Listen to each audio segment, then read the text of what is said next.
Hi everyone, this is Anam. Welcome to PhD jobs and admission. So आज के इस lecture में हम रिसर्च मेथडोलॉजी से रिलेटेड कुछ इंपॉर्टेंट एमसीक्यूज देखने जा रहे हैं for your upcoming Awadhesh Pratap Singh university for your PhD entrance examination. जैसे कि आपको पता है, इस यूनिवर्सिटी का जो पीएचडी एंट्रेंस एग्जामिनेशन है ये आपका 22 जुलाई 2022 को कंडक्ट करवाया जा रहा है। तो 22 जुलाई के दिन आपका एग्जाम कंडक्ट करवाया जाएगा, जिसमें आपको रिसर्च मेथडोलॉजी से एग्जाम में क्वेश्चंस देखने मिलेंगे। सो आपको 100 क्वेश्चंस टोटल एग्जाम में पूछा जाता है, जिसमें आपको 50 क्वेश्चंस जो है ये रिसर्च मेथडोलॉजी पर पूछा जाता है और 50 क्वेश्चंस आपके सब्जेक्ट से रिलेटेड। तो इस तरीके से टोटल आपका पेपर 100 मार्क्स का होता है।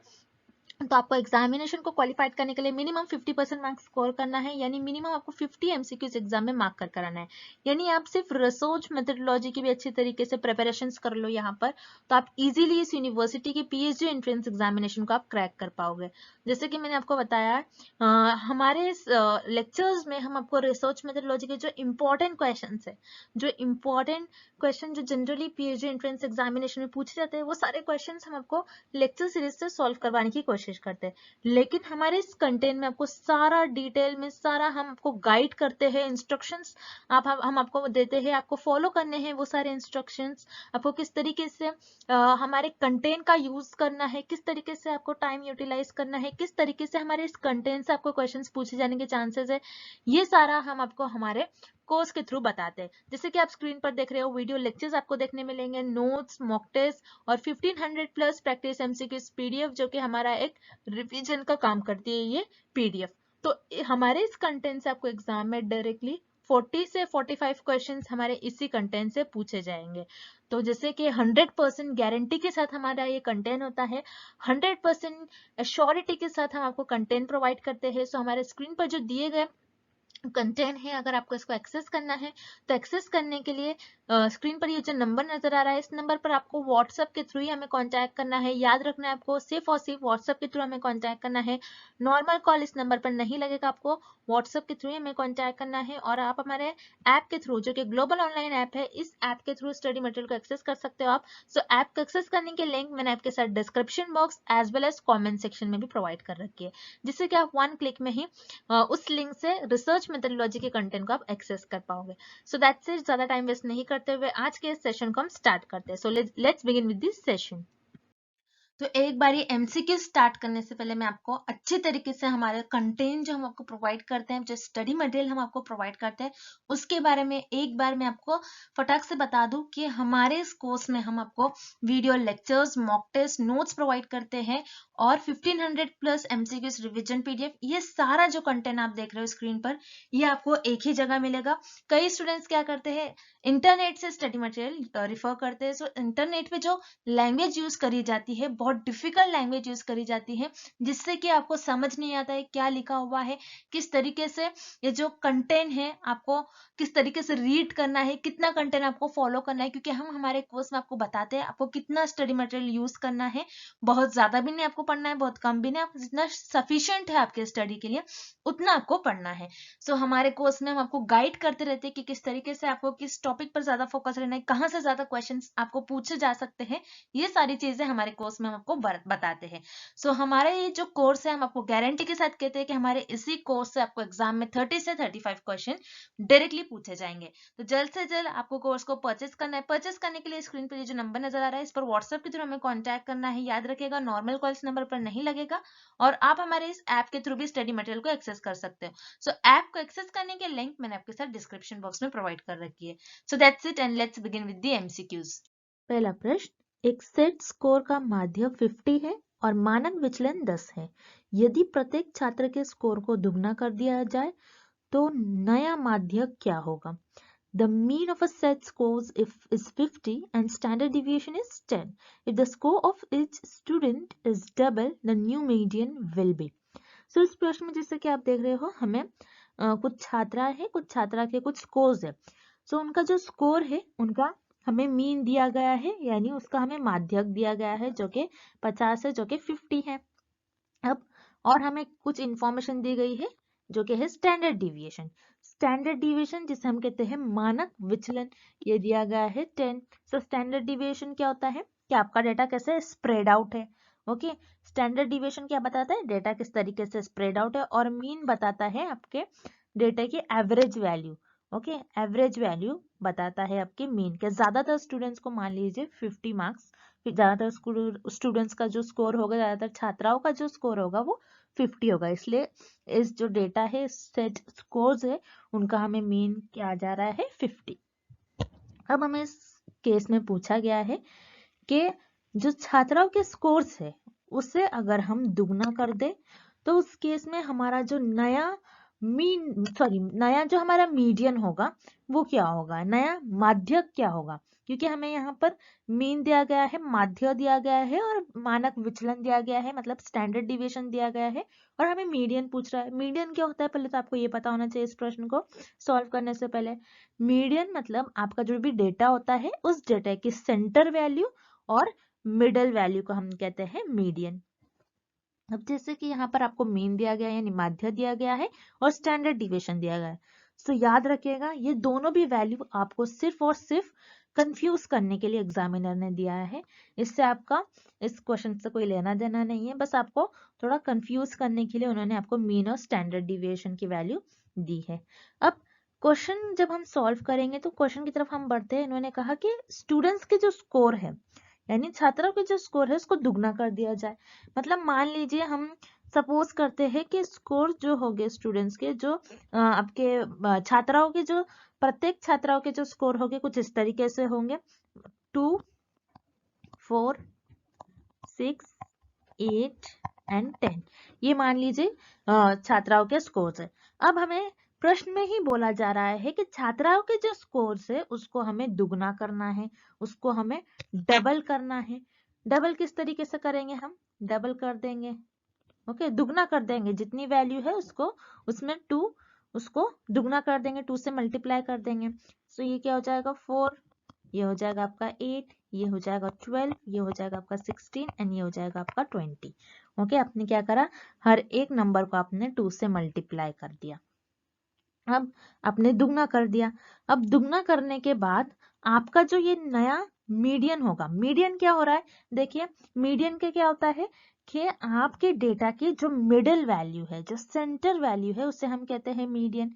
अब अगर मैं लेफ्ट साइड से देखूं, ये फर्स्ट सेकेंड थर्ड नंबर पर मुझे मिल रहा है 6, और अगर मैं राइट साइड से देखूं तो फर्स्ट सेकेंड और अगेन थर्ड नंबर पर मुझे मिल रहा है इस डेटे में 6।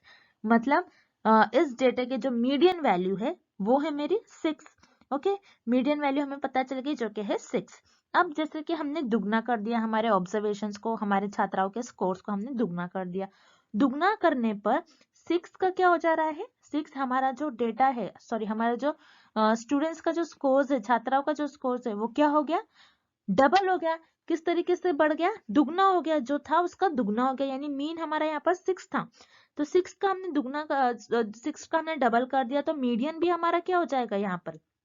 इस केस में जब हमने डबल कर दिया हमारे ऑब्जर्वेशन को तो इस केस में भी आपका मीडियन क्या हो जाएगा 12, क्योंकि अगर आप लेफ्ट साइड से देखो तो थर्ड नंबर पर आपका 12 नंबर आ रहा है, और अगर आप राइट साइड से देखोगे तो थर्ड नंबर पर अगेन आपका 12 आ रहा है।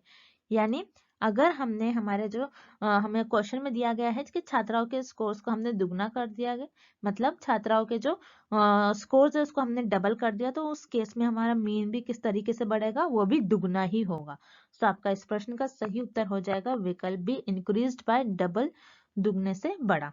अब ये तो अनचेंज तो होगा नहीं, क्योंकि जैसा था वैसा होगा नहीं, क्योंकि हमें डबल करने बोला गया है, तो ऑब्वियसली यहाँ पर आपका ऑप्शन ए यानी विकल्प ए गलत उत्तर हो जाएगा। उसी तरीके से डिक्रीज बाय हाफ, अगेन ये ऑप्शन तो हो नहीं सकता, क्योंकि हम डबल कर रहे तो हाफ कैसा होगा, आपको खुद सोचना होगा। ओके, तो यहाँ पर आपका विकल्प सी भी इस प्रश्न का गलत उत्तर हो जाएगा। उसी तरीके से option D, become equal to the mean, यानी माध्य के बराबर बने।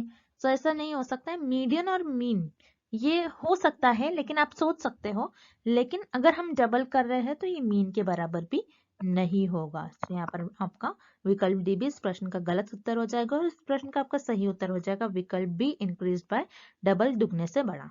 अगला प्रश्न, पी वैल्यू का मतलब है, पी वैल्यू स्टैंड्स फॉर। सो इस प्रश्न में पूछा जा रहा है कि पी वैल्यू का क्या मतलब होता है, पी वैल्यू का क्या फुल फॉर्म होता है। सो याद रखिए पी वैल्यू का मतलब होता है प्रोबेबिलिटी वैल्यू यानी प्रायिकता मान। अब प्रोबेबिलिटी वैल्यू ये होती क्या है, पी वैल्यू होती क्या है, आपको पहले तो ये पता होना चाहिए, बहुत इंपॉर्टेंट है। एग्जाम में इस प्रश्न से बहुत बार क्वेश्चन पूछा गया है, ऐसे क्वेश्चन पूछने के आपके एग्जाम में चांस है। ओके पहले जैसे आपको सब्जेक्टिव टाइप क्वेश्चंस पूछे जाते थे उसमें भी आपको पी वैल्यू पर बहुत क्वेश्चन पूछे जाते थे, लेकिन याद रखिएगा बहुत इंपॉर्टेंट टॉपिक है। सो पी वैल्यू जिसे हम कहते हैं प्रोबेबिलिटी वैल्यू, पी वैल्यू का मतलब होता है प्रोबेबिलिटी वैल्यू मतलब आप जो भी आपके रिसर्च में एक्सपेरिमेंट्स परफॉर्म करते हो उसमें आपके जो रिजल्ट आते हैं वो बाय चांस आ जाते हैं, उसे हम कहते हैं पी वैल्यू। अब किस तरीके से, जैसे मान लीजिए हम फॉर एग्जाम्पल लेते हैं कि हम देख रहे हैं कि वाटर ज्यादा देने से कि प्लांट की ग्रोथ भी ज्यादा हो रही है। तो आपने एक्सपेरिमेंट परफॉर्म कर लिया, मान लीजिए आपने एक्सपेरिमेंट परफॉर्म कर लिया और आपने ये देखा कि वाटर ज्यादा देने से प्लांट की ग्रोथ भी ज्यादा हो रही है, आपको ये रिजल्ट मिले। लेकिन आप ये देखना चाह रहे हो कि वाटर ज्यादा देने से प्लांट की ग्रोथ भी ज्यादा हो रही है फिर नहीं हो रही है, लेकिन आपके जो रिजल्ट आ रहे हैं ये बाय चांस आ रहे हैं।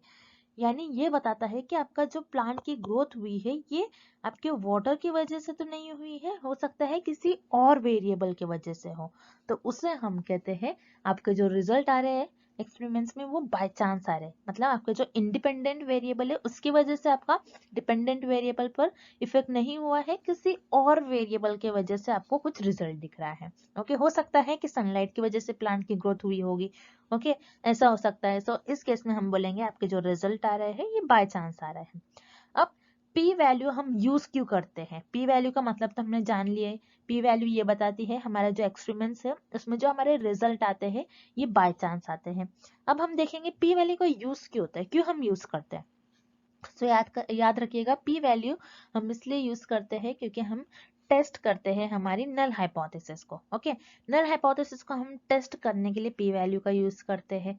अब किस तरीके से, अब जैसे मान लीजिए आपको ये पॉइंट बहुत इंपॉर्टेंट है याद रखना है, पी वैल्यू अगर लेस होती है, ओके पी वैल्यू आपकी पी वैल्यू कम होती है लेस होती है, तो उस केस में आप क्या करते हैं, आपके जो नल हाइपोथेसिस है नल हाइपोथेसिस को आप रिजेक्ट कर लेते हो।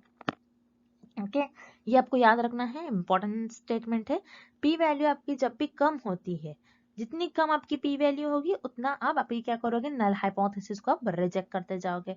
अब किस तरीके से हमने ये डिसाइड कर लिया कि पी वैल्यू कम होगी तो हम नल हाइपोथेसिस को रिजेक्ट कर लेंगे, तो यहाँ पर रिलेशन है कुछ। तो याद रखिएगा पी वैल्यू आपकी किससे कम होनी चाहिए, पी वैल्यू आपकी अल्फा से कम होनी चाहिए। अल्फा क्या होता है, जिसे हम कहते हैं सिग्निफिकेंस लेवल। अल्फा बताता है कि आपने आपके एक्सपेरिमेंट में कितने परसेंट एरर को अलाउ करा है।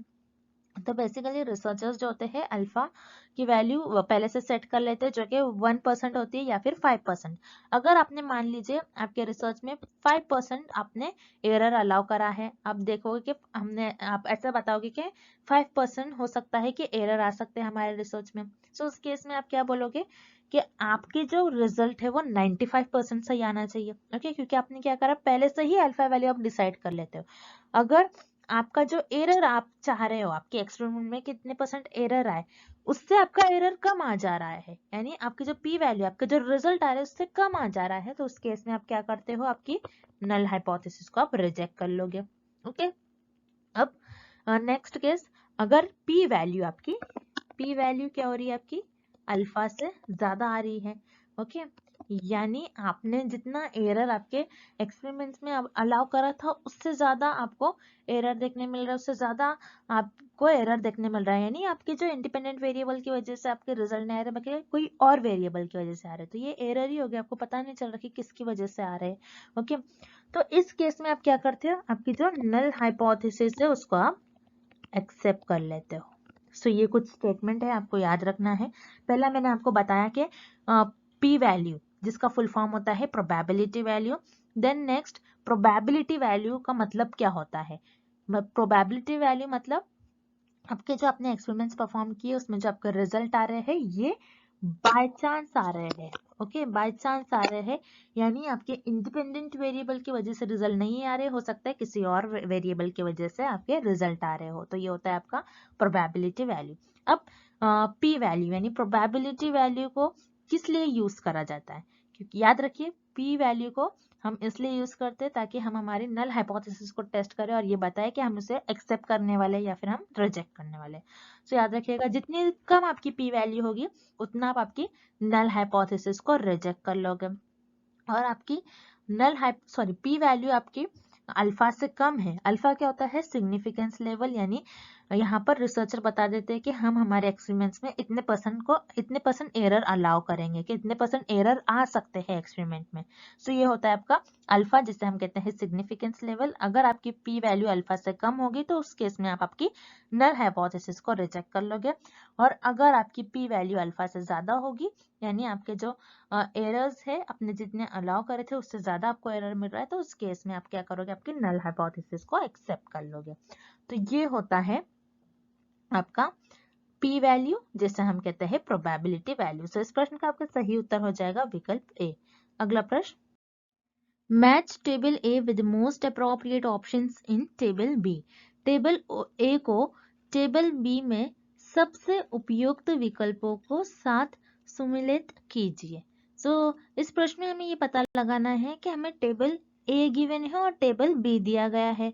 टेबल ए में हमें कुछ रिसर्च की डेफिनेशंस दी गई है, मतलब टेबल ए में हमें कुछ अनुसंधान की परिभाषा दी गई है और हमें टेबल बी से उसको प्रॉपर मैच करना है और देखना है कि हमें किस किस रिसर्च की डेफिनेशन दी गई है, हमें उसकी प्रॉपर जोड़ियां लगानी है। मतलब टेबल ए में हमें कुछ रिसर्च से रिलेटेड डेफिनेशन दी गई है, हमें उसे टेबल बी के साथ प्रॉपर मैच करना है। हम टेबल ए पहले देखते हैं और उसको टेबल बी के साथ मैच करते हैं। चलिए इस क्वेश्चन को हम सॉल्व करते हैं। टेबल ए का फर्स्ट पॉइंट हमें गिवन है, research is aimed at finding solution for an immediate problem society is facing. यहाँ पर हमें यह दिया गया है कि एक रिसर्च है, उस रिसर्च का एम ये है, मतलब उस रिसर्च का, उस अनुसंधान का उद्देश्य ये है कि समाज में किसी प्रॉब्लम का फेस कर रहे हैं लोग, मतलब समाज में समाज के सामने आने वाली तत्काल समस्या का समाधान खोज रहे हैं। मतलब समाज में एक ऐसी प्रॉब्लम आ रही है जो कि इमीडिएट प्रॉब्लम है, उस प्रॉब्लम का हमें इमीडिएट समाधान निकालना है। यहाँ पर किस चीज के हमें प्रॉब्लम है, किस चीज के समाधान यहाँ पर है, हमें सोसाइटी से लेकर। यहाँ पर हमें मेंशन किया गया है कि सोसाइटी से लेकर कुछ प्रॉब्लम है, मतलब आपके जो समाज है, समाज के सामने आने वाली कुछ तत्काल समस्या है, उसका समाधान हमें खोजना है। याद रखिए यहाँ पर हमें जो प्रॉब्लम बताया गया है, जो हमें समस्या बताई गई है, वो समस्या भी हमें बताई गई जो कि एक स्पेसिफिक समस्या है जो कि सोसाइटी से रिलेटेड है। यहाँ पर कभी भी आपको क्वेश्चन में कुछ प्रॉब्लम को हमें सॉल्व करना है, प्रॉब्लम का सलूशन हमें फाइंड आउट करना है और वो स्पेसिफिक प्रॉब्लम हो, तो उसे सॉल्व करने के लिए हम अप्लाइड रिसर्च का यूज करेंगे। याद रखिए हमें अप्लाइड रिसर्च का यूज करेंगे, मतलब व्यवहारिक शोध का यूज करेंगे। यहाँ पर जो आपका ऑप्शन ए है, उस मतलब आपका जो पॉइंट ए दिया गया है उसका करेक्ट ऑप्शन हो जाएगा पॉइंट डी। मतलब आपका जो यहाँ पर फर्स्ट पॉइंट दिया गया है इसका सही मैच हो जाएगा पॉइंट डी। उसी तरीके से point 2, research aimed at gathering knowledge for knowledge sake. मतलब एक रिसर्च है जिसका एम है, रिसर्च का उद्देश्य ये है कि हम नॉलेज को गैदर करें, मतलब ज्ञान को इकट्ठा करें, और ताकि जो रिसर्चर्स हैं और ताकि जो भी लोग हैं वो अपनी नॉलेज को इंक्रीज कर सके, नॉलेज से यानी नॉलेज को इंक्रीज करना, नॉलेज के लिए। तो ऐसे अनुसंधान जिसका उद्देश्य ये है कि हम जिसमें ज्ञान को इकट्ठा करें और उसका उद्देश्य ये भी है कि ज्ञान के खातिर हम वो रिसर्च परफॉर्म करें। वो रिसर्च होती है आपकी फंडामेंटल रिसर्च, जिसे हम कहते हैं मौलिक अनुसंधान। यहाँ पर जो आपका पॉइंट 2 दिया गया है उसका करेक्ट ऑप्शन हो जाएगा पॉइंट सी। उसी तरीके से थर्ड पॉइंट देखते हैं हम, research aimed at describing the state of affairs as it exist. मतलब ऐसी रिसर्च, ऐसी अनुसंधान जिसका एम यही है कि हम किसी ऐसे मामले को, किसी एक अफेयर्स है उसको, एक स्टेट ऑफ अफेयर्स है उसको हम एज इट इज, जैसा वो एग्जिस्ट कर रहा है उसको एज इट इज हम डिस्क्राइब करें। यहाँ पर डिस्क्राइबिंग वर्ड आ रहा है, मतलब यहाँ पर हम उसको उस अनुसंधान में डिस्क्राइब करते हैं चीजों को, तो वो आपकी रिसर्च होती है डिस्क्रिप्टिव रिसर्च। यहाँ पर जो पॉइंट 3 है उसका हो जाएगा आपका करेक्ट पॉइंट ए। तो यहाँ पर जो आपका पॉइंट 3 है उसका हो जाएगा आपका पॉइंट ए, मतलब वर्णनात्मक अनुसंधान। उसी तरीके से पॉइंट 4 देखते हैं हम। रिसर्चर यूजेस फैक्ट्स और information already available and analyse this, make a critical evaluation of the material. तो यहाँ पर क्या कर रहे हैं, रिसर्चर के पास मटेरियल ऑलरेडी अवेलेबल होता है, लेकिन उसी मटेरियल का यूज कर कर वो फैक्ट्स जानना चाहते हैं। यानी यहाँ पर रिसर्चर के पास सारी इंफॉर्मेशन ऑलरेडी अवेलेबल होती है, उसे रिसर्चर प्रैक्टिकल्स परफॉर्म कर कर देखते हैं कि वो रियलिटी में वो चीज हैपन हो रही है या फिर नहीं हो रही है। तो यहाँ पर ऐसा सिर्फ और सिर्फ हम एनालिटिकल रिसर्च में करते हैं, मतलब विश्लेषणात्मक अनुसंधान में करते हैं। यहाँ पर जो आपका ऑप्शन 4 है या इसका करेक्ट हो जाएगा पॉइंट बी।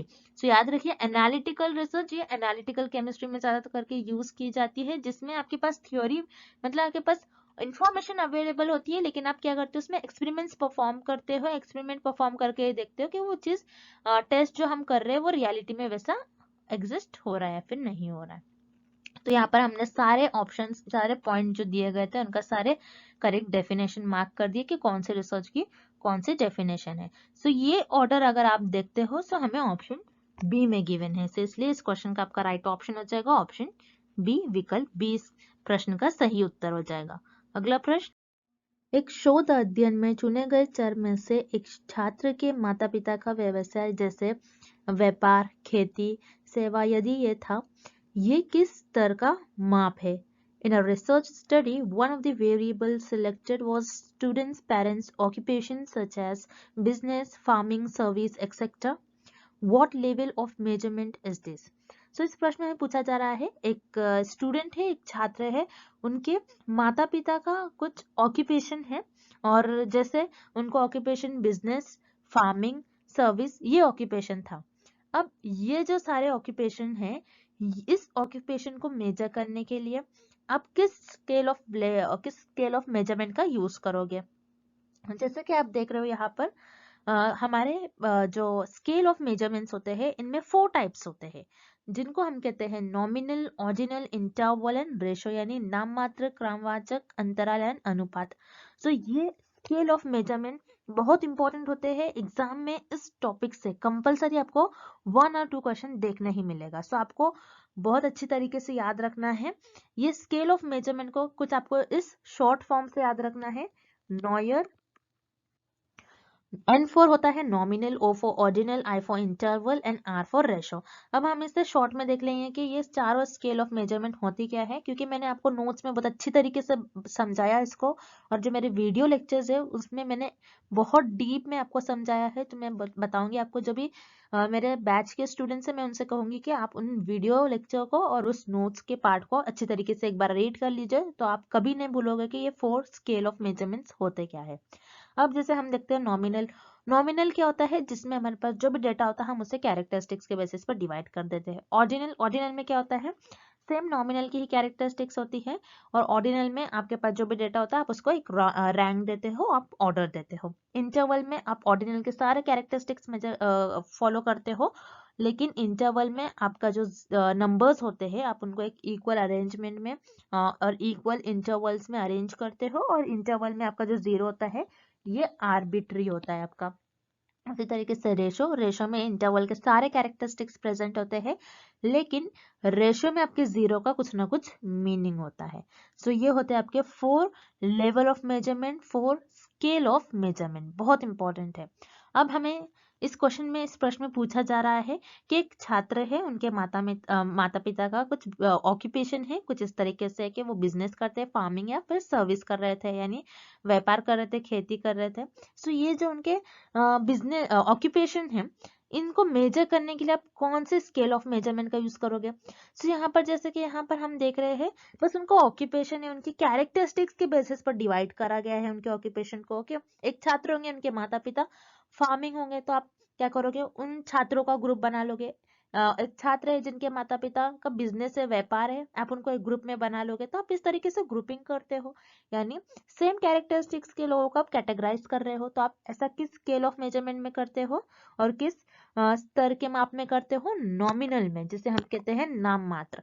क्योंकि याद रखिए नॉमिनल और ऑर्डिनल ही हो सकता है इस प्रश्न का उत्तर। ऑर्डिनल में आप ऑर्डर देते हो, एक इक्वल ऑर्डर देते हो सबको, हम किसी को ऑर्डर में नहीं दे रहे, हम किसी को रैंक नहीं दे रहे। आप यहाँ पर रैंक नहीं दे सकते हो कि आपका जो जिन छात्र के माता पिता बिजनेस करते, व्यापार करते, वो ज्यादा अच्छे होंगे, आप ऐसा नहीं बता सकते हो। सो ऑब्वियसली हम यहाँ पर ऑर्डिनल, क्रमवाचक, ये स्केल, ये माप का उपयोग नहीं करेंगे।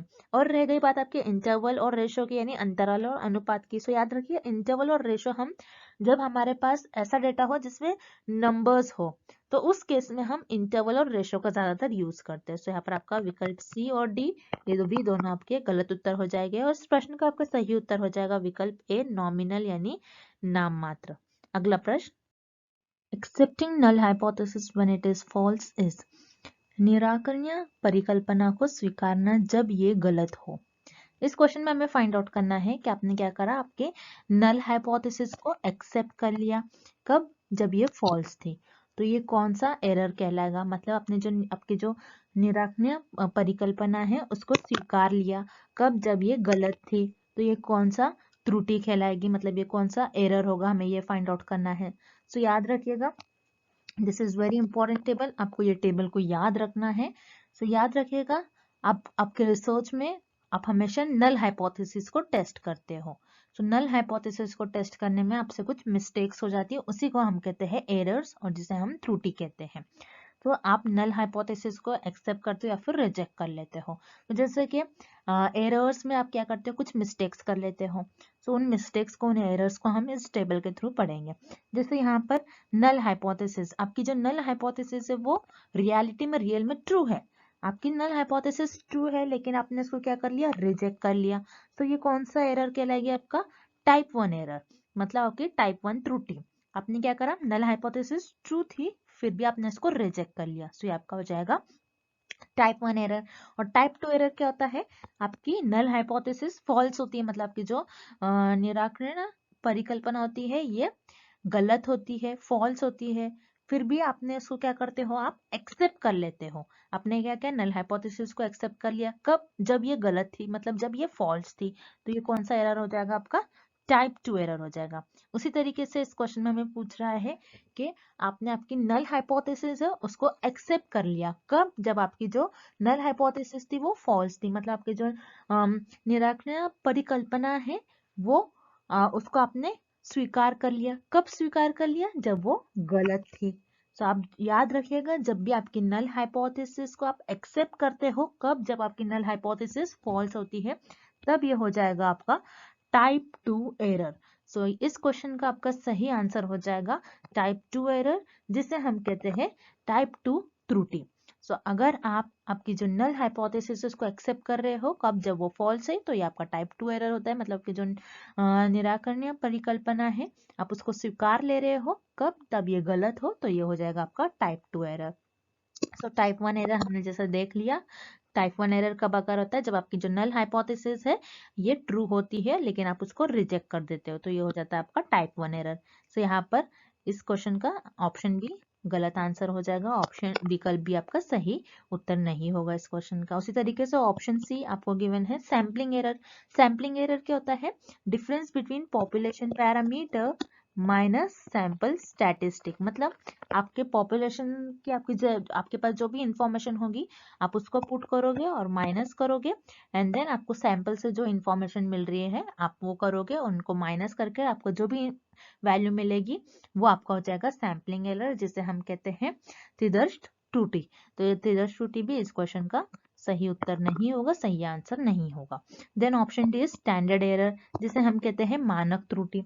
तो स्टैंडर्ड एरर क्या होता है कि आपका जो डिस्ट्रीब्यूशन, आपको सैंपल से जो इन्फॉर्मेशन मिलती है, सैंपल से इन्फॉर्मेशन मिलने के बाद आप उसको ग्राफ में कन्वर्ट करते हो और आप देखते हो कि ये कितना स्प्रेड आउट है, तो इसी को आप कहते हो कि ये स्टैंडर्ड एरर बताता है, कितना ज्यादा कितना कम स्प्रेड है, कितना ज्यादा स्प्रेड है, इसी को हम कहते हैं स्टैंडर्ड एरर। सो यहाँ पर इस क्वेश्चन में हमें इस बारे में भी क्वेश्चन नहीं पूछा गया है, सो यहाँ पर जो आपका ऑप्शन डी है ये भी गलत हो जाएगा। सो अगर आपकी नल हाइपोथेसिस को आप एक्सेप्ट कर रहे हो, कब, जब ये फॉल्स है, तो ये हो जाएगा आपका टाइप 2 एरर, मतलब टाइप 2 त्रुटि। सो इस क्वेश्चन का आपका सही आंसर हो जाएगा option A. Next, to determine the frequency with which something occurs is called, उस शोध को क्या कहते हैं जिसके साथ कुछ घटित होता है। इस क्वेश्चन में हमें फाइंड आउट करना है कि ऐसी कौन सी रिसर्च है जो फ्रिक्वेंटली होती है, मतलब जिसमें हम फ्रीक्वेंसी को डिटरमाइन करते हैं। जो चीज अकर हो रही है उसकी फ्रीक्वेंसी, मतलब एक चीज है वो कितने बार अकर हो रही है, उस वो कौन सी रिसर्च में हम डिटरमाइन करते हैं, हमें ये पता लगाना है। अब जैसे फॉर एग्जांपल मान लीजिए डेंगू हो गया है, तो आप मानोगे कि आप जैसे कहोगे कि इस पर्टिकुलर सिटी में 6 टाइम्स डेंगू हो गया है। सो 6 बार डेंगू इस पर्टिकुलर सिटी में ये डिसीज 6 बार अकर हुई है। सो यहाँ पर ये क्या बता रही है हमें, फ्रीक्वेंसी कि वो चीज कितने बार अकर हो रही है। कोई समथिंग, मतलब कोई चीज है, कोई भी चीज हो सकती है, वो कितनी बार अकर हो रही है, उसकी फ्रीक्वेंसी को बताती है कि वो चीज उतनी कितनी बार अकर हो रही है, उस वो घटना कितने बार हो रही है। वो कौन सी रिसर्च बताती है हमें, डायग्नोस्टिक रिसर्च, मतलब नैदानिक शोध। तो यहाँ पर जो आपका ऑप्शन ए है इस क्वेश्चन का सही आंसर हो जाएगा। उसी तरीके से जो रिमेनिंग ऑप्शन है उसे भी हम देख लेते हैं। जैसे अप्लाइड रिसर्च, जिसे हम कहते हैं प्रायोगिक शोध। अप्लाइड रिसर्च क्या होती है, जिसमें हम किसी स्पेसिफिक प्रॉब्लम को और प्रैक्टिकल प्रॉब्लम को सॉल्व करते हैं। यहाँ पर हमें कोई प्रॉब्लम को सॉल्व नहीं करना है, क्वेश्चन में हमें किसी प्रॉब्लम से रिलेटेड क्वेश्चन नहीं दिया गया है। तो यहाँ पर जो आपका ऑप्शन ये है ये रॉन्ग हो जाएगा। Then option C quantitative research, जिसे हम कहते हैं मात्रात्मक शोध। तो क्वांटिटेटिव रिसर्च जो नंबर से डील करते हैं, जिसमें हमारे पास ऑलरेडी इंफॉर्मेशन होती है, हम उस पर हाइपोथेसिस ले डाउन कर उस थ्योरी को प्रूफ करने की कोशिश करते हैं। सो यहाँ पर हम किसी थ्योरी को प्रूफ नहीं कर रहे हैं, हमारे पास जो भी डेटा है वो नंबर्स के फॉर्म में नहीं है, हमें ऐसा फेनोमेना बता रहा है जो कि अकर हो रहा है, जिसकी फ्रीक्वेंसी हमें पता करना है, फ्रीक्वेंसी को हम डिटरमाइन कर सके। सो वो हम सिर्फ और सिर्फ डायग्नोस्टिक रिसर्च में करते हैं, ना कि क्वांटिटेटिव रिसर्च। उसी तरीके से ऑप्शन डी फंडामेंटल रिसर्च, जिसे हम मौलिक रिसर्च कहते हैं, मौलिक शोध। सो फंडामेंटल रिसर्च में हम new theories, new concept, new ideas को डेवलप करते हैं। सो यहाँ पर जो आपका ऑप्शन डी है ये भी रॉन्ग हो जाएगा। सो किसी फ्रीक्वेंसी को डिटरमाइन करने के लिए, कोई फेनोमेना अकर हो रहा है, कोई समथिंग चीज, कोई भी चीज अकर हो रही है, और उसकी फ्रीक्वेंसी को डिटरमाइन करने के लिए हम सिर्फ और सिर्फ डायग्नोस्टिक रिसर्च, मतलब नैदानिक शोध का यूज करेंगे। सो इस क्वेश्चन का आपका राइट आंसर हो जाएगा option A. And thank you for watching this video. Good luck with your preparation and see you tomorrow with another video.